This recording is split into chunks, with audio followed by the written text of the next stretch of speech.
Welcome to episode 14 of Sculpt and Create, where we explore how artists turn passion into power. Today I'm honored to have Rich Wright joining us. Rich is an artist, designer, coach, and host of the Artist Recovery Podcast. With over 30 years of creative experience, he's not only crafted visual and design work across multiple industries, including graphics, custom jewelry, branding, and website design, but he has also lived through one of the most difficult journeys some creatives face: mental health struggles, including a suicide attempt. His path from that low point to becoming a voice of resilience gives him perspective most don't often get to share. Rich's work isn't just about aesthetics. It's about recovery, renewal, and finding light even when the creative road is dark. He turns his personal experience into purpose, helping others heal through artist lifestyle coaching, white owl wisdom, and honest conversation on his podcast. In this episode, we're going to unpack what it takes to stay creative amidst setbacks, endure your own dark nights, and craft meaning out of the shadows. Welcome, Rich Wright.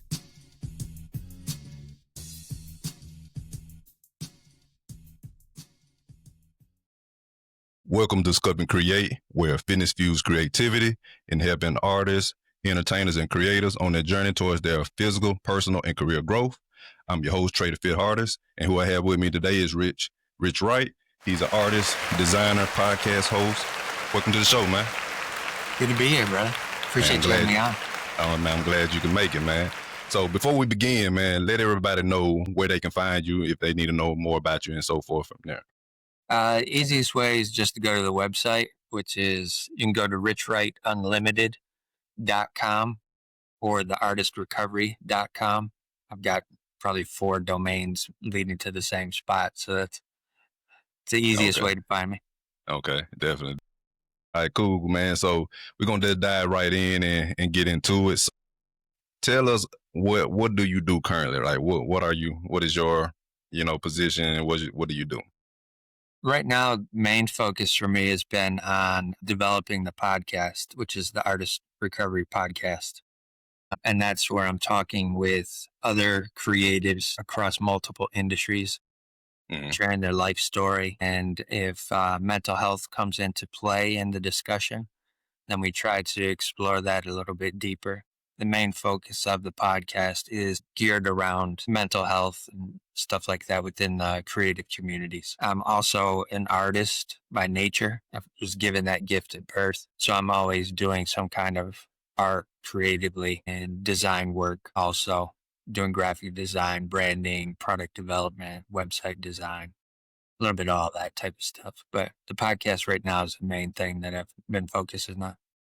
Okay. So we're going to talk about a little bit of both, and we'll start with the podcast first. Now, with that said, now, I don't think the audience know you were actually my first interview. I did my first interview ever on podcasting on your show, and everything. So this is going to be a full circle moment for me to have you on mine, and everything like that, because it was into the, when we were talking about it, you were getting started with yours. You were already had a couple of people lined up that you had already interviewed, and I was just, thinking about it. I was in the, I guess, developing stages and so forth.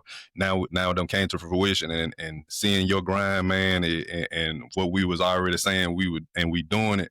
I mean, it's a beautiful thing. So I just want to put that out there before we, get all into it and so forth. Yeah, for sure. Yeah, but so now with the Artist Recovery Podcast, tell me, like, what type of guests do you have on, and like talk about like some of the topics that y'all talk about on your show. So I'm open to anybody basically that's within the creative communities, whether it's musicians, fine artists, designers, people in the fashion industry, marketing, authors, singer-songwriters, kind of across the board. I'm not trying to be too selective because the artist community is broad and got quite a bit of depth. I also have on different people who are within the mental health space, whether it be psychologists, therapists, art therapists, even people who have the creative ability to begin with, but they've went ahead and gone to school for art therapy and they're licensed art therapists. Because I think art has a way of healing that a lot of times doesn't get brought to the forefront of the healing modalities across the world, whether it's traditional Western medicine or it's alternative medicines and different things like that. So yeah, the spectrum of guests is pretty broad. And as long as I see that there's an angle where it ties into the creative community and what is going to best help the creative community as listeners, that's what I'm trying to do. Yeah, most definitely. As you know, when I like I said, me being a guest on yours, I mean that's my target market too, as well, on the fitness side of things and on the creative side as well. So I definitely commend you on that. And with mental health and so forth, that's just a big part of it. Not my biggest scope, but definitely I want to shine a light on it more for us creatives and just people in the general as a whole. So can you talk about like how do your show shine light on mental health and everything? Because as I understand, you are a artist lifestyle coach too as well, that you help with certain things as mental health and then everything in between. Therefore, is navigating their creative lifestyle and careers and so forth. Am I right? Yeah, for sure. So the reason it came about was really based on my own personal journey in dealing with depression, anxiety. Okay.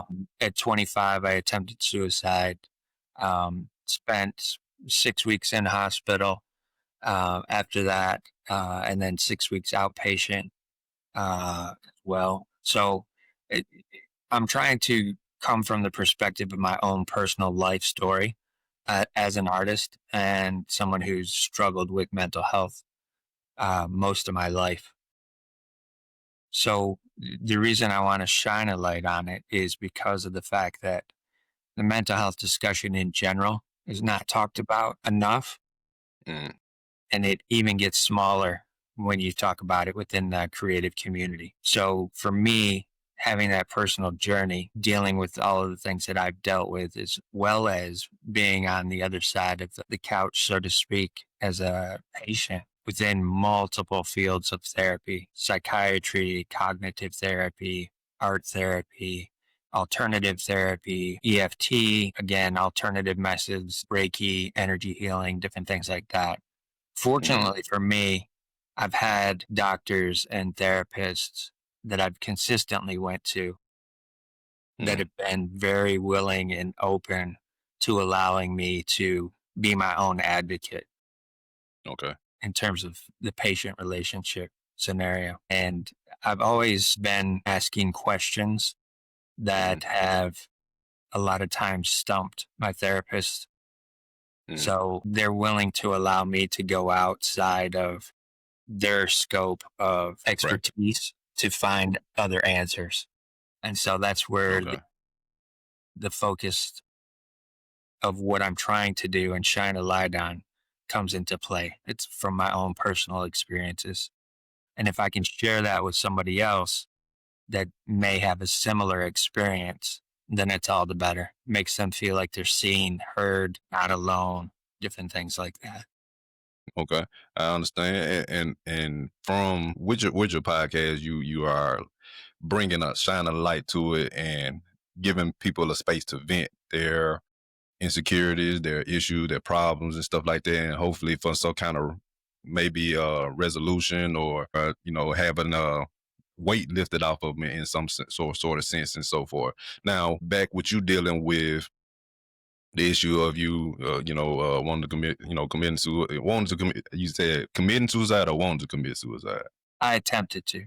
Okay, attempting to commit suicide and so forth. Like what would you say have got you through? Now you have talked about art therapy and other forms of creative expression and so forth. Was that a catalyst that helped you got through your differences and your issues, or what really got you through those dark moments? Well, the one thing for me that has always been a mainstay throughout my journey is there's always been this little glimmer of light that I could always see when I was ever in that dark tunnel, as I like to Okay, describe it as. And that little glimmer has always just kind of been there for me to keep trying to move forward. Now, there's plenty of times after attempting where I've thought about doing it again, looked at other different ways that I could do it, all that type of stuff. But consistently staying in therapy, looking for alternative ways, whether it's neuroscience, looking at neurosciences, different advancements there, looking at alternative modalities. Most recently for me, since 2017, I've been working with an alternative healer. An alternative healer is somebody who doesn't have traditional credentials in terms of being an MD or anything like that, but they are certified in multiple other areas like Reiki healing, energy healing, neuroscience, modalities and practices like one brain therapy, different things like that. Since I've been working with an alternative healer since 2017, I can say this, that I've expanded exponentially in terms of healing internally, mindset, heart, different things like that, compared to 25 plus years of being just in psychotherapy. So I would say that the alternative healing for me has helped the most, but I still have to incorporate it with the traditional healing modalities because both of them together give a full complement of healing. And that's been one of the things that I've tried to convey too with the podcast, is that because of my breadth and scope of all of the things that I've done over the course of the years, whether it's in the music industry or the fashion industry, jewelry industry, or just independent design and art on my own, I've got quite a bit of background to where I can speak and relate to a lot of times the guests that I have on. And what I try to do too is if I see certain characteristics within themselves early on in life, because that's kind of where I start off. The conversation is always at the beginning, where they were born and what was life like as a kid. That allows me to put little pins in different times and phases throughout their life to where I can draw strings and arrows across their timeline and highlight certain aspects and characteristics that I see within them that they may not even be recognizing themselves. So there's been a few instances where it's been very healing for the guests and cathartic. So that's been a bonus on top of just the mission of trying to bring awareness. Okay, definitely, man. And generally, like sometimes people think like it's something you don't went through as an adult that you trying to you harboring, or that don't happen to you, whether you don't lost a job or lost a loved one or something like that. But sometimes it could be something that's ingrained in us from an early age, and that we harbor and don't know why. And you got to dig deep to really get to the bottom of it, so you can definitely get to a certain point of healing, right? For sure. And you mentioned that you seen certain, I guess, characteristics and I guess habits that certain people that you have on, that they talk about, certain tics that you notice, like from your own experience and what you felt and everything. Can you shine a light on what that is, or maybe people can identify what that could be in them and maybe get them some healing from that? Yeah, one of the things that I know about myself for sure is that I've always been ultra sensitive as a kid. And what I mean by that is that I've always been affected by loud noises, people being stern with me in terms of maybe correction or anything like that, to the point of literally just breaking up crying because someone's saying something to me and the tone of their voice is higher than what it normally is. Also, too, from early age, I've been able to see and sense spirits. So I couldn't really express that as a kid because I didn't even know what it was myself, why I was seeing these things, why this was happening or anything like that. But within the creative community, I think sensitivity is a thing that is almost commonplace. A lot of creatives are empathetic and someone who can sense energy, they're considered an empath. And for me, I've always been able to experience that and have had that experience. Now, there's many times that I wish that I didn't. Many times as a creative that I wish I was just good in math so I could just go get a job. It was just going to have a steady paycheck. Yeah. But that wasn't the case. It was always creative stuff for me. Yeah. And having those experiences of being super sensitive early on and how that played out across my lifetime, even with playing sports. I mean, there's an aspect of athleticism where you're in a game, and if you're playing against another team or going up against an opponent that is extremely aggressive, that sensitivity has to take a back seat a lot of times for you to be able to compete against that aggressive team. So you have to put that behind you, put it down within you so that you can be more aggressive to compete on that level. That's okay for those instances, but what you always have to remember is that is an innate part of who you are. And so if you're able to kind of suppress that within a game experience, or even just learn how to manage it in a gaming experience, it becomes an asset. It becomes an asset from the perspective of being that sensitive and that in tune with things. For me, it was always a way for me to pick out patterns of the way my opponents were playing and moving. So I was able to think ahead of what they were about to do or where they're about to go and potentially defend that type of situation. So it's just different things like that where, again, coming from my own experience that I'm sharing with the guests, trying to highlight that.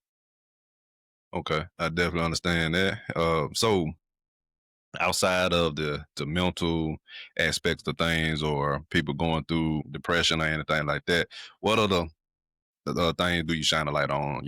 For the artist recovery and everything. I'm sure it's not just about that. Am I right? Yeah, a lot of times it plays into, like you mentioned, I'm doing the artist lifestyle coaching hmm as well. And a lot of what that entails is letting creatives know that, hey, look, if you're in a job where you're just doing graphic design all day hmm and you're working for a magazine, and say maybe it's an automotive magazine, but you really love nature and you love flowers and you love animals and stuff like that.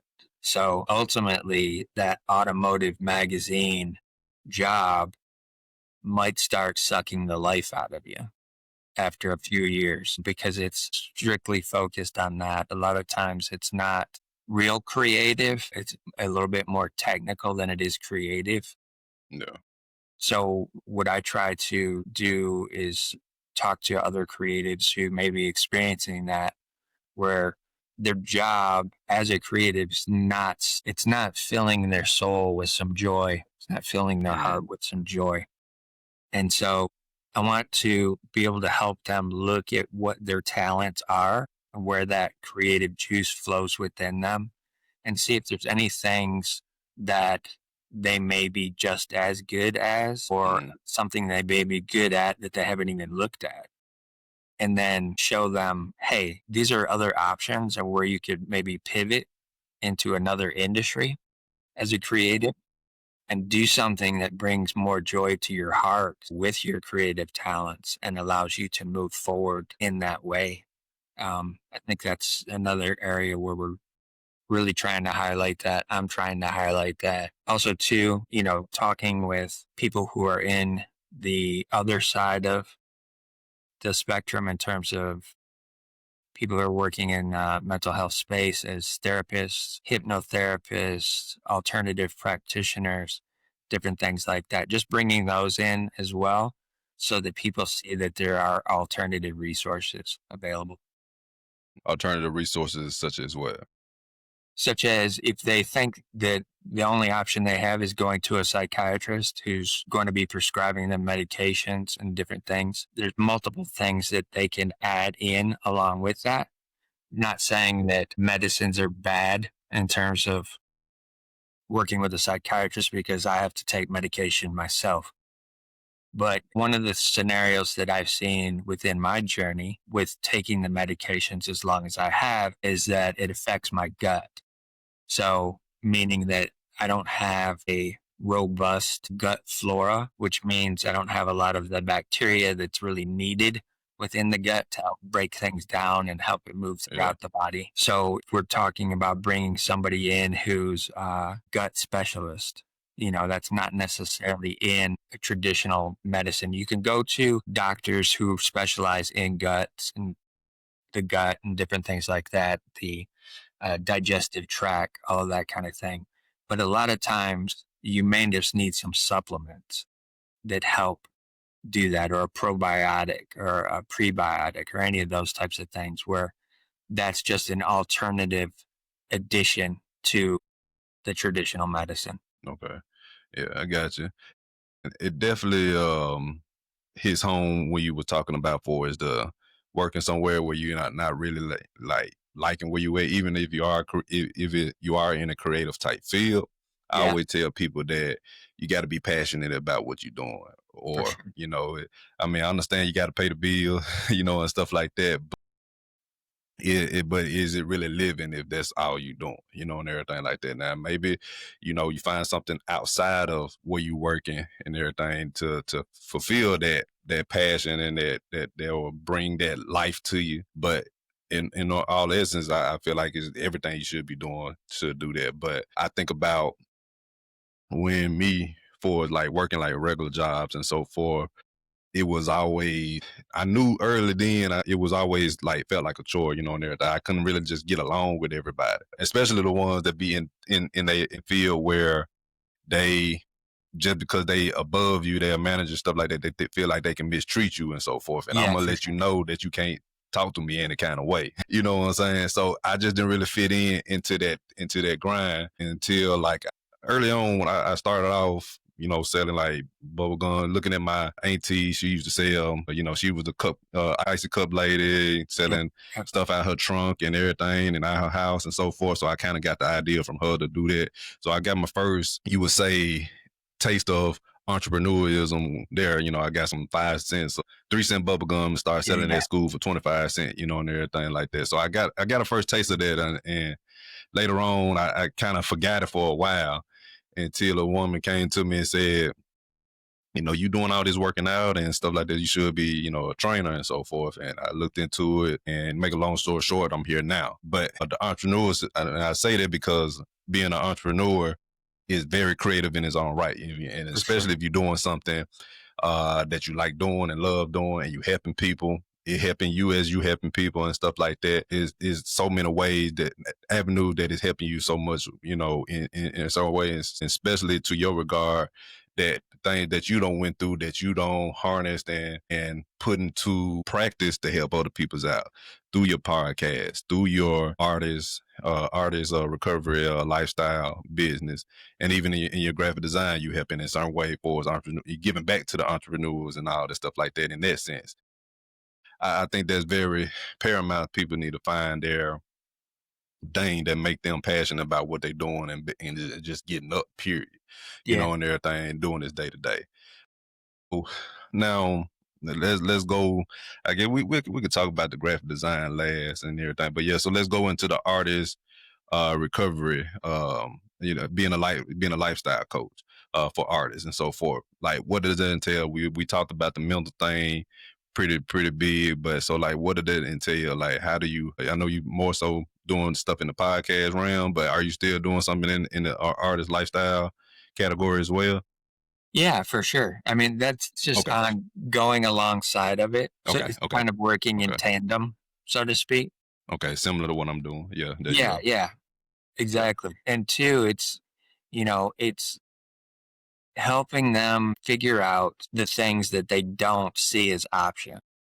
A lot of times, if you're just in graphic design, it's just an easy Hmm. scenario to utilize as an example of being a graphic designer. You could be working for a newspaper, you can be working for a publishing company, you can be working for an advertising agency, you can work for a small boutique agency, or you can work for Hmm. yourself. Yeah. And just trying to do only that and succeed at it is a struggle. It's a struggle for a lot, unless you're really, really talented in certain areas. Now, that's where I try to take a look possibly at their portfolio as well. And that's one of Hmm. the things that we do within a coaching session is we take a look at their portfolio the entire portfolio, everything that they've done up to that point of having the conversation.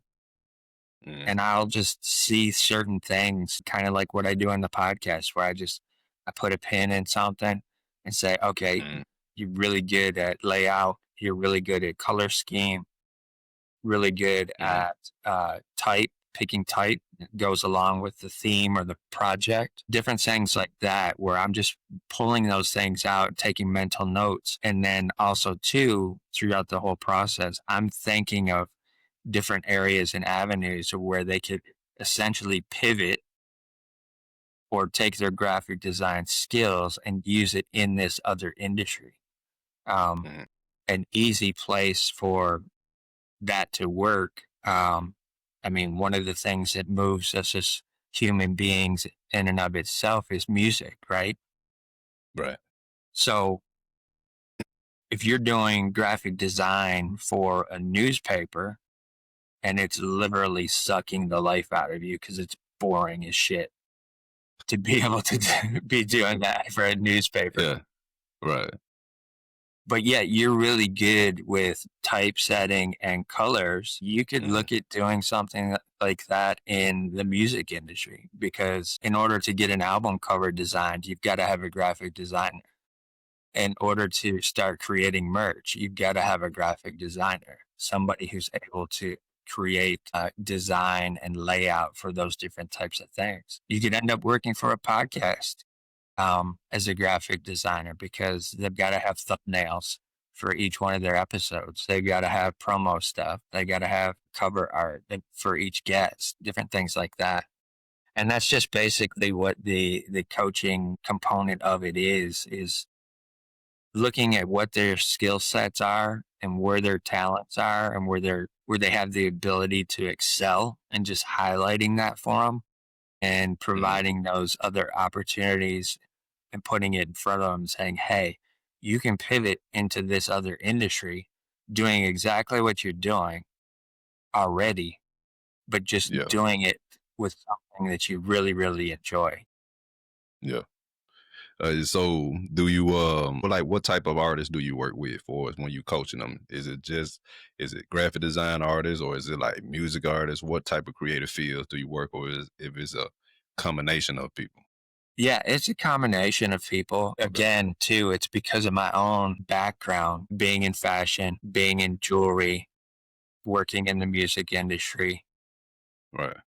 working with video and television. I've done a few things there. Right. It's across the board. So because I have all of those different industries that I've worked in myself, I have the understanding of what aspects go into play. Yeah. For instance, my first company that I ever started was a clothing company. So I started designing clothes when I dropped out of college. And that was just because I've always had an eye for fashion. I've always loved fashion. I've always loved streetwear. Okay. I knew that I could do what I wanted to do in that industry because I could draw. So all I needed to do from my perspective was draw out exactly what I wanted to create as a 3D product, take it to a manufacturing company and say, this is what I want to do. This is the kind of fabric that I want it to be made out of. This is the kind of stitching that I want to have on it. And then these are the different effects that I want to put on it after the garment's produced, whether it's screen printed, whether it's embroidered, whether it's a patch put on it, different things like that. And all of that came about just because of knowing within myself, I could draw what I wanted to see as a finished product. So when I'm talking to somebody who, say we're talking to a musician and we're talking to a singer-songwriter, they may not know how to play an instrument, but they have a phenomenal voice, right? Yeah. They're phenomenal at writing. Yeah. So what I would be talking to them is saying, hey, you're great at doing this. And then another thing they may be great at is they may also be interested in painting. So those three things right there, writing, singing, and painting, can play in multiple scenarios into the music industry, Yeah. right? Because they can make money off of writing songs by just writing a song and publishing it. And then somebody else that's a bigger artist will pick up that song and say, hey, I want to record this. So they can make money by writing.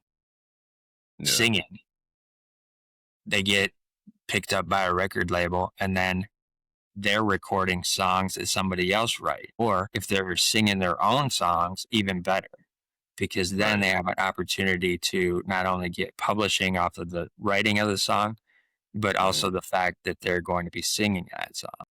So those are two areas where they can succeed there. Third area is if they're good at painting. I see that as an asset for them to be able to work really well with the creative department of the record label, and or picking somebody who's just an independent designer of creating everything that they need to supplement what they're doing in the music industry. So whether it's album cover that they're getting ready to produce for the album, right? Merchandise that they're going to need when they go out on tour. All of those things can play into that individual that came to me for a coaching session that was just great at writing a song and great at singing. The other asset that I pull out is that they like painting and they're pretty good at it. So they have an eye for seeing something visually and being able to express what they want to see based off of that. So that's kind of how that coaching scenario could go. Okay. Hey, basically, that just really like just thinking out the box. Absolutely. From and using their powers to, well, I guess, expanding their powers more Yeah. based on what they already like doing and so forth. I definitely see that and everything. There too, I don't know, like for us painting, they can have their own music. I was just thinking while you was talking, they can have their own music in art galleries and stuff like that.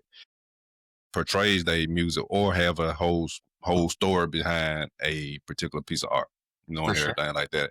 That's what Yep. I'm thinking about. The creative mind in me. You know what I'm saying? Yeah, absolutely. But so I'm trying to think of some paintings like but like they can have a painting. I'm just making something out of my head, or somebody fishing and thinking or something like that, and they can have a whole storyline or music or something or song that portrays with that. That Yeah, particular piece of art. So it's a story behind it and music behind each piece of art that they do. absolutely. So there's things I'm thinking. I get what you're saying. So I like that. Best, and that's constantly like kind of like what I like about creativity. It's definitely always evolving. We kind of don't like to get boxed in anyway. Once we doing a certain thing for so long, you get it gets mundane to us. We want to flip the switch and do something different.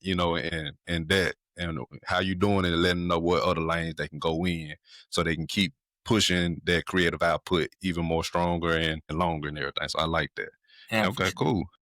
Yeah. So now with the graphic design, like what type of stuff are you doing this on your own, or are you more so like doing it for a company or something like that? And then what type of work do you do before it's in the graphic design? Yeah, with that, again, it's again me working on my own, Okay, good. even All of with, it's on your own. yeah, everything that I've Okay. done pretty much except working in the music and entertainment industry has mostly been my own. When I was doing that, I was working at different clubs and venues. Through that is I would meet artists and different things that would come through. So it just led to other stuff. But for the graphic design stuff, it's always been me doing it on my own. Mm. I'm Mm-hmm. self-taught when it comes to graphic design. Started out just going to Kinko's back in the day and working Okay. on their computers that they had there. Okay. And at that time, it was just Photoshop that I was working with. So I was doing layout in Photoshop. As things progressed, I started to realize that, okay, I needed my artwork to be vector files. And a vector file is actually an editable art file. So Right. I had to start learning Yeah. Illustrator. And again, Yeah. you know, working with other artists, kind of starting off, jobbing it out to them, but also then seeing what they could do with it, just in turn allowed me to see, oh, I can do it that way. I just need to work with this tool, which is Illustrator. Yeah. So I started doing Okay. that more. Currently, right now I'm working with a client in Virginia through a buddy of mine Okay. who has an agency there. It's developing a line of peanuts in that Okay. area of Virginia, which is near Virginia Beach, Suffolk, Norfolk, Hampton Roads area. Planters, peanuts is really big. It's kind of where Planters originated. So they're trying Okay. to have their own brand of peanuts. One of the things I'm doing for Okay. them is helping them build out their website. So again, it's just a matter of Okay. looking at what they've got, their product, what it looks like, helping them develop their color system for the brand, making sure the branding is where it needs to be, and implementing that into the website design. Now, they also have their own graphic Okay. designer that they're working with as well. So mostly what I'm doing is just taking those elements and building it into a website platform for them. Okay. It's a website design and developing and everything. Yeah. Yeah. And then any additional any additional collateral that they may need. Okay. Gotcha. Okay. And now, when you said a new peanut line, so is they having different flavors of peanuts, or is it like a certain way they making them? I'm a peanut fan mostly. I like peanut butter. Yeah, they're adding flavor to it. I mean, it's kind of the same scenario you have with Planters. They have, their basic peanut. They got salted, unsalted, honey roasted, different glazes, adding chocolate to it, different things like that. Okay. Gotcha. Gotcha. Okay. Cool. So now, let's like kind of go all the way back before the graphic design and the podcast, lifestyle coaching and so forth, and understanding that you dealing with attempted suicide, depression, and so forth. Uh, would you say would you say that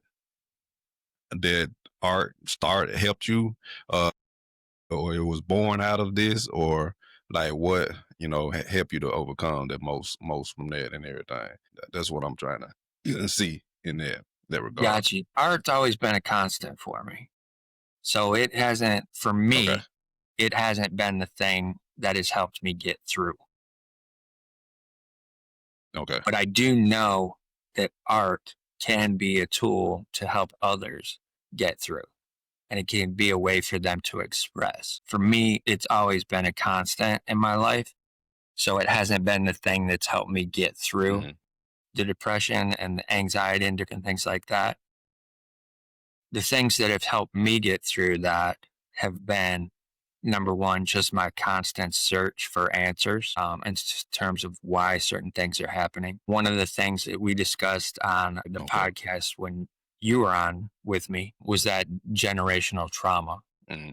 And we know of that Yeah. in terms Okay. of stuff that's just passed down through generation, whether it was our great great grandparents that were Hmm. experiencing it, different things like that. Those types of things that really you have no idea how that's playing into your life unless you're talking to somebody and having a discussion where that comes up within the discussion and comes out in terms of different things that they're trying to ask you about, you know, why certain things are Hmm. happening, what your home life looks like, what your background looks like, different things like that.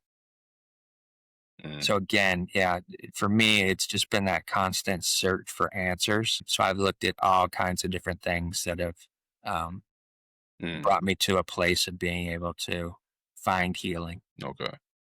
Okay. And I feel like that's very important, and so forth. And I guess too, with your the podcast and lifestyle coaching, you kind of helping them find their way, not just your way, and Correct. everything coming from certain paths that you don't went down and everything like that, but you can help them navigate in a different way to find their path to healing. Am I Yeah. correct on that? Yeah, exactly. Okay. Okay. All right, cool. So, And, so can you talk about, it don't have to be anybody who overcome any type of mental or depression hardships or anything like that, but any of the facets of your businesses that you're doing or your services that you're doing. Could you talk about like what has been your biggest impact or your biggest deal, or that gave you the most joy, sense of happiness and everything, that you were helping other people out, and healing it, or whatever the case may be. It don't have to be the mental aspect of everything. It could be you help somebody get a deal, you help somebody with a particular business venture, however the case may be. Can you shine some light on any of that? Yeah, there's been a few over the years that have Hmm. been scenarios where I've helped other artists get on, or at least get to a place where they're getting attention and different stuff like that. And I've just been a part of what they've been doing before they got on. One of those, Kid Rock, Bob Ritchie. He's from Okay. around where I'm at here in Michigan. And during the time, he had already been on Jive Records. He had been with Continuum Records and been dropped from both of those. So he was working independently at the time that I first met him. And with that experience, I was actually working with another band at that time, helping them with their Hmm. merch, helping them with their production and different stuff like that for doing local shows, local venues. And they were working with him, Hmm. doing shows, opening up for him, different things like that. So when I started working with this other band called 40, they said, "Hey, we know this guy. We think you should meet him, sit down with him. You could probably help him with his merch and stuff like that." And then, a week or so later, ended up going to his house, sitting down with him. It was Kid Rock. I always call him Bob, Hmm. just because I've You known call them him. mop, like Bob, MOP, no, Bob. Bob. Bob. Yeah, that's his name's Robert J. Rich. So everybody calls him Bob that knows him Okay, all on a right, personal gotcha. level. Okay, gotcha. And so Okay. I started working with him, helping him with some of his merch, different things like that, coming up with ideas, new products that he could implement. When he got signed, the night that he got signed, he was putting on a showcase for, I think it was about 3 or 4 record labels here in Metro Detroit. Mm. And a lot of the stage banners that he had with the setup on stage, I did all of those for him. So if you go back on YouTube and look at Mm. the Bull God music video, you'll see a bunch of banners that are Yeah. on in that video. And I designed all of those and Yeah. actually made them. So that was just one scenario where some of my Mhm. artwork is actually on something. But working with him Okay. after that event, he got signed that night. And then I ended up continuing to work with him till roughly 2001. At that point in time, that's really when things took off for him. Another thing, Okay. another thing that I helped with him on was MTV used to put on this show called Fashionably Loud, and they would they would do it at different parts of the country where there's college towns and stuff like that. And he needed some Mhm. outfits for doing this Fashionably Loud. So I told him about this material that I was working with for these other designs that I was doing, and he wanted some of that material. So Mm. I ended up making sure that he got all the material that he needed. So I was facilitating that for him, and then ended up wearing the pants with those materials on Fashionably Loud, and it just kind of exploded from there in terms of his career and that first album that they put out. Okay. I mean, that's awesome, man. I mean, I haven't heard a couple hits here and there growing up and everything with Kid Rock, but like I said, but for you to, in order to work with somebody, on that caliber and everything, or in the start of they lane and they become there, I know there had to be a a pivotal moment in not only his career but your career too as well. It definitely shine a light on, like, I know I can do this. I'm good at this, and that helps you to keep going, and so forth, right? Yeah, for sure. The other thing too is, within when he first started, his DJ was Uncle Kracker. Mhm. So at that time, I already knew him as well. So, and his name's Matt Schaefer. Mhm. So Okay. I knew both of them from the beginning before they both got famous. And then later on, I ended up doing some artwork for him as well for one of his Mhm. singles called Floatin'. I did the artwork for Okay. that album or that single, which if you go on iTunes or Amazon or any place, you can look up Floatin' by Uncle Kracker. I did the artwork for that. So, and I did a bunch of merch for that single as well when he started touring with that song. So it's always progressed. It's helped me work with Bacardi International doing promotional Okay. outfits. Later on, doing my Okay. jewelry. I got tied into working with a denim Mhm. company here in Michigan, helped them Yeah. do denim, which then in turn, a few years later, led to me being on Seize the Prophet with Marcus Lemonis. I was interviewed with a Okay. denim company that he was trying to help move forward, and they were looking for some other designers to come in and help design. So I had an opportunity to be on that show. Okay. Yeah, it's just different things that lead to other Okay. things. Well, yeah, definitely, man. And the reason why I say that because you have those stories where it helps you to keep going. Because as we get into our creative lane and stuff not happening as quickly as we hope, or we kind of get in this complacent state where we can probably get into a depressive state or some kind of sad state, thinking that we might have chose the wrong path or nothing's gonna work out or something like that. But like I like to tell people those success stories that you got to keep going and you do your thing. Don't be looking at anybody else, but long as you know it's possible, in your lane and so forth.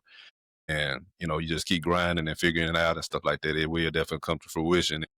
And when you do get those peaks and valleys, you know, feel them, and everything. Ride them as long as you can, because that's gonna help you to keep going and pushing further and everything like that. And then also too, when you have those lows, to remember those times when it were high, and stuff like that, so you can be able to go across, to be able to weather the storm too as well, because you're gonna have peaks and valleys. You're gonna have ups and downs, but it's just about how you navigate through it all, and everything. So I believe shining a light on that, what you doing for is helping them figure out what they talent is, or expanding on their talents and stuff like that even further, what kind of creative field that it can go down.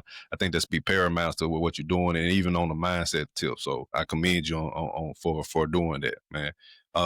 So what is this like? Is there anything else that we haven't discussed? I know we talked about a lot, but is there anything else that we haven't discussed that you kind of want to shine more of a light on, that we haven't discussed here today? We talked about a lot, but is there anything else that you like to discuss that we haven't talked about?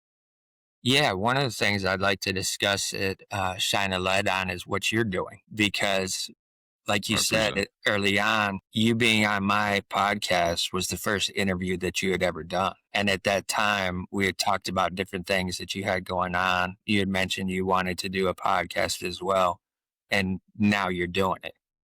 So you're a perfect example of just having a conversation between two creatives and sharing ideas and seeing where each other can help just by what the other one is doing. And it's been a beautiful thing for me to watch your journey as you stepped into this and really leaned into doing the podcast of Sculpt and Create and focusing Appreciate it. on helping artists from a fitness standpoint as well, because that definitely plays into mental health is fitness, being active, Hmm. keeping your body in shape because, as it's been said many times over, the body is the temple, right? So unless you take care of that temple, Hmm. it's just going to, you know, let you down in a way. So you've got to keep up with Yeah. different things like that. So yeah, Yes, sir. as we're closing out here, I just wanted to make sure that we highlighted you a little bit because you've come a long way from that first interview. Yes, sir. I appreciate it, man. I like in that interview, it was I was, like I said, pretty nervous. And even when I did my first interview with Aisha Makara and so forth, I was very nervous. You can go look back and I see all the mistakes I was making and everything. And I know I'm still gonna make some mistakes on down. I'm still new to this, but this will be what the 14th episode with you right here. Nice. And I can definitely see I can definitely see the progress, from that first episode all the way up to that, how I was, doing things and so forth. And it definitely getting to where I'm getting to a stride with it, where I'm kind of feeling myself in it even more than I was at the beginning. I, very nervous and really didn't know what to expect. And till she had gave me, she was cool with the interview, but she was like, if you're gonna keep it conversational, and there was a whole weight lifted off of me when she said that. So, Yeah. because I was reading off, I had some pre written down questions to ask her. So constantly I'm looking at at my thing, so it looked like I'm reading off something. I'm not looking at the screen and seeing who I'm talking to. So she was like, "Yeah, it looked like you reading, and especially if you're gonna have it on YouTube, you need to have it that's fully conversational." Right. And I've been in my pocket from there. So but yeah, definitely, Nice. man, it's been a journey, and I definitely appreciate you giving me that first interview as a guest on your show or as a guest period. And I have went on to do other shows and stuff like that as well and everything like that. I had to make it list the shows that I've been on as I start progressing and everything like that, so people can check them out, as well as your show and everything too as well. But yeah, it's been a journey. I'm excited to see where Sculpt and Creating and everything else takes me, and as well as where artist recovery ends up to as well. Yeah, man. Looking forward to it also. Man, yeah, definitely, man. Two other things, and then we can kind of close it on. All right. Fully on out, man. Yep. So how do you keep sane? You had your issues with depression and attempted suicide and everything. How do you keep sane? What's your routine and staying? We ain't got to say fitness, but staying in some kind of shape where you're able to do it, because being creative is take a very toll on your mental health and everything. And then we so much entrenched in our craft that we tend to negate a lot of stuff or whatever, puts things to the wayside. So how do you keep yourself going and being productive and creative and everything? What's your routine? One of the things that I had to do, and I didn't come to this conclusion until about early 2000s. And it is for me, I only focus on 24-hour periods of time. Now, you may hear that and think, well, how in the hell do you even do business if you're only thinking like that? Mm-hmm. Well, I'm able to schedule things, even like with the podcast. Like I've got guests scheduled into November, but I'm not even thinking about them, mm-hmm. right? Because I have to, if I can keep my mind focused on just 24 hours of time, then it's easier for me to get through a day. And it allows me not to be stressing about what's going to happen tomorrow, because it's not even here yet, right? So it doesn't make any sense to be thinking about anything in the future because it hasn't happened. So it's all speculative. Right. Yesterday, already gone. So leave that behind, right?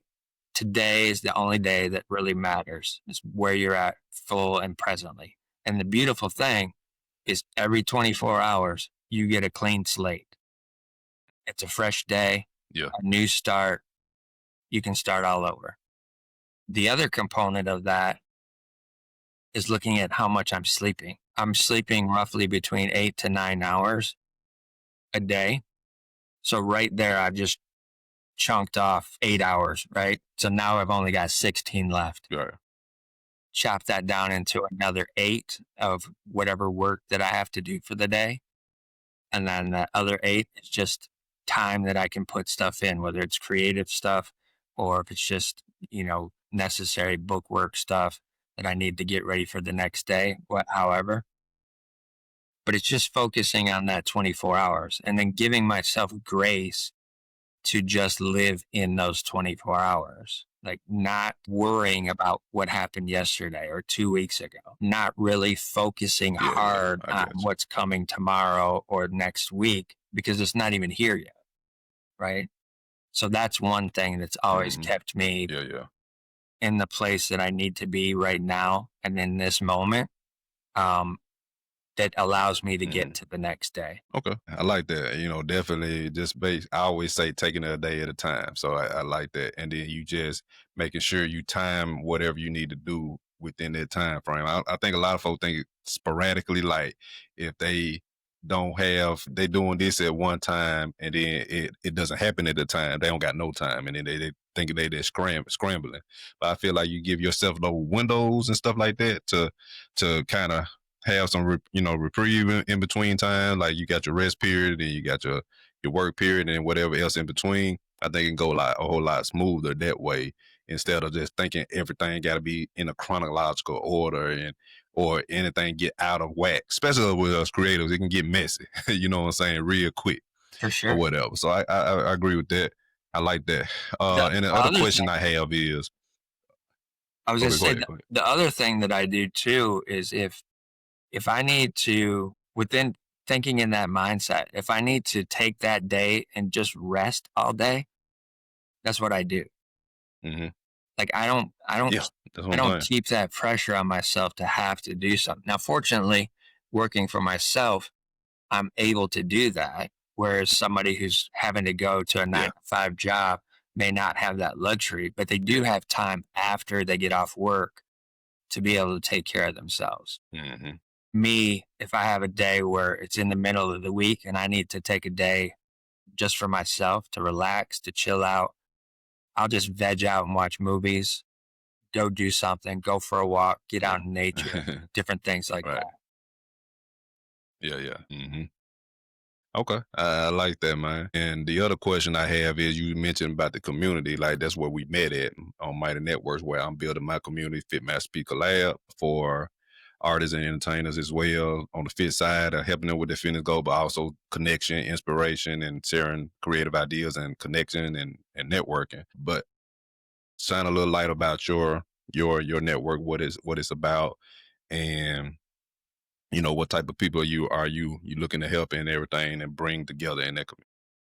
Yeah, the community is kind of just an extension of what the podcast is. It's just a kind of a closed space similar to Patreon, but ours is built on Mighty Networks, where it's a subscription-based scenario where you're going to pay a certain amount per month, or if you buy a yearly subscription, then it covers it. It's a little bit less money. But with that, you're getting access to me, number one. Number two, you're getting a lot more encouragement in terms of being connected in a community of creatives where you can, throw ideas off of each other. You can connect with other people, different things like that. I think that's a key thing as creatives, especially us creatives that are doing stuff independently. We don't always have a tendency to get out and connect with others because we're doing everything on our own. So having a community like mine or yours, either or, it's just a scenario of being able to connect with other people who are of the same mindset. Also, too, for mine, it's an open space to be able to discuss anything that's related to mental health. If somebody else is struggling, that's a creative, they don't have anywhere to go to talk about it. Yeah. They can come in that community, they can talk to me. I've lived it my entire life. So I have enough behind me in terms of experience to be able to give some pretty valid answers, listen to enough psychiatrists to kind of know what they're going to ask and what they're going to say. Right. Definitely. Yeah. Especially you don't went through the process. You can almost be like a therapist yourself, and everything like that. Yeah. I get that. Okay. Now, last thing. Is it like out of everything we talked about here today, what would you say would be the biggest takeaway or somebody should learn or get from this? The biggest takeaway I'll say is the way that I end every one of my podcasts. And it is just a simple statement of listening to your heart, but being kind to your mind. Now, what do I mean by that? If you listen to your heart with anything that you're doing in your life, more than likely 9 times out of 10, you're going to find some joy.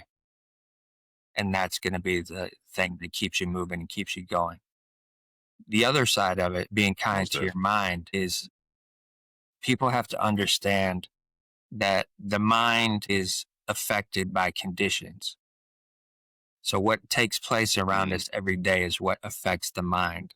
And for individuals that have experienced trauma, hurt, pain, loss, any of those types of things, grief, all of it, what the mind ends up doing is it ends up creating scenarios where it just is trying to keep you safe all the time. So when you get caught up in those anxiety spells or the depression and different things like that, it's because of the mind is doing certain things that is not in tune with the heart. So when I say be kind to your mind, have an understanding and give yourself some grace that your mind is just trying to protect you. But if you shift down into your heart space, that will truly give you some answers that can help your mind realize that you can think differently, you can do things differently, and not everything that your mind is thinking about is actually what's going to take place. Because a lot of times when we're thinking about stuff, it's either what's been in the past or what's ahead. Everything that's ahead that the mind is thinking about is always a hypothetical. It's never a full-blown truth because it hasn't happened yet, right? Everything in the past has affected us, yes, but we can change the way that we do things in life based off of those past. We have the opportunity to make a different choice about how we're going to move forward. So if you're kind to your mind and you just give yourself some grace and listen to your heart, then things will become a little bit easier each day. Definitely, man. Like that, man. And there's definitely a great takeaway there. And for somebody to sizzle on, like Country Wayne, let that sizzle in your spirit, Yeah, for sure. and get some healing from. So Yeah, love that, man. Appreciate you for sharing that. absolutely. Oh, it end right there. With that said, man, let everybody know again where they can learn more about you, find and also maybe partake into your services too as well. Yeah, easiest place to find me is richwrightunlimited.com or theartistrecovery.com. Both go to the same place. Easiest way. Social links are there. Community link is there. You can get in touch with me right there as well. That's the easiest place to find me. Okay. All right, y'all check my man Rich Wright out. Till next time, man. Peace out. I've been your host, Trader Fit Artist, my man Rich Wright. We'll see y'all next time. Appreciate you, bro. All right, peace out, ball.